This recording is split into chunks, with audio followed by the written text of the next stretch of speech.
નમસ્કાર, હું છું કેતલ અને આપ જોઈ રહ્યા છો CB24। અમેરિકામાંથી દેશ નિકાલ કરાયેલા 300 જેટલા ઇમિગ્રન્ટ્સને પનામાની હોટલમાં કેદ કરવામાં આવ્યા છે। અમેરિકાએ 300 ગેરકાયદેસર ઇમિગ્રન્ટ્સને પનામા દેશ નિકાલ કર્યા છે। અહીં આ લોકોને એક હોટલમાં અટકાયતમાં રાખવામાં આવ્યા છે।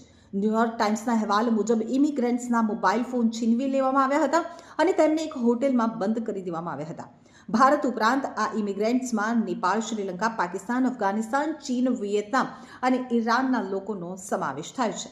આ લોકો તેમના વકીલોને પણ મળી શકતા નથી। એક ઇમિગ્રન્ટે હોટેલમાં આત્મહત્યાનો પ્રયાસ પણ કર્યો છે, જ્યારે બીજા ઇમિગ્રન્ટે ભાગી જવાનો પ્રયાસ કરતી વખતે તેનો પગ તોડી નાખવામાં આવ્યો છે। તો પનામાના સુરક્ષા મંત્રી ફ્રેન્ક એબ્રેગોએ કહ્યું છે કે સુરક્ષા કારણોસર ઇમિગ્રન્ટ્સને અટકાયતમાં લેવામાં આવ્યા છે। તેમની બધી જ જરૂરી તબીબી સારવાર અને ખોરાક આપવામાં આવી રહ્યો છે। પનામામાં ભારતીય દૂતાવાસ તેના લોકોની સંભાળ માટે અધિકારીઓ સાથે સતત સંપર્કમાં છે। દૂતાવાસે સોશિયલ મીડિયા પોસ્ટમાં કહ્યું કે અધિકારીઓએ અમને જણાવ્યું છે કે ભારતીયોનું એક જૂથ અમેરિકાથી પનામા પહોંચી ગયું છે। તે બધાને એક હોટેલમાં સુરક્ષિત રાખવામાં આવ્યા છે। દૂતાવાસની ટીમે કોન્સ્યુલર એક્સેસ મેળવી લીધો છે।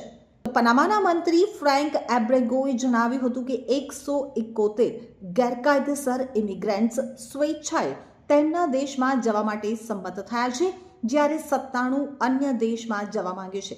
આ લોકોને કોલંબિયા પનામા સરહદ નજીક ડેરિયન જંગલમાં બનેલા કેમ્પમાં ટ્રાન્સફર કરવામાં આવ્યા છે। અહીંથી UN રેફ્યુજી એજન્સી તેમના બીજા દેશમાં ટ્રાન્સફરની વ્યવસ્થા કરશે। તો આ વર્ષે 4 ફેબ્રુઆરીથી અત્યાર સુધીમાં અમેરિકાએ 3 રાઉન્ડમાં 332 ગેરકાયદેસર ભારતીય ઇમિગ્રન્ટ્સને દેશ નિકાલ કર્યા છે। એવું કહેવામાં આવી રહ્યું છે કે દેશના 18,000 લોકોને ભારત મોકલવામાં આવશે, જેમાંથી લગભગ 5,000 લોકો હરિયાણાના છે।